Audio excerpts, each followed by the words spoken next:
For our clients who are battling dizziness, that they've been told there's nothing else that can be done, they're frustrated, they're upset, they're miserable, they don't feel good at all. One part of health that I look at in helping our clients, after I've made sure their ear is stable, I've made sure their brain is as stable as it can be, I make sure I'm not missing anything serious, I make sure I've got their neck as healthy as I can. I look at their nervous system. When they are talking to me, are they in fight or flight?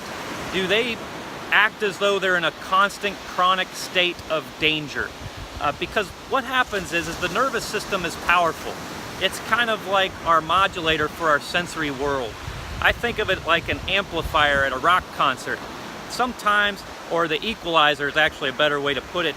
If you go to a rock concert and the lead singer's sick, the sound technician can adjust the different music from different parts of the band. They can turn up the bass, they can turn down the lead singer, and our nervous system can do the same thing. It can help us perceive different parts of our sensory world depending on what's healthy and what's not. And sometimes, if we're in this chronic state of fight or flight, I think we can perceive things through our eyes, we can perceive things through our hearing, we can perceive things through our sensory world with touch too much. Maybe it's overcompensating.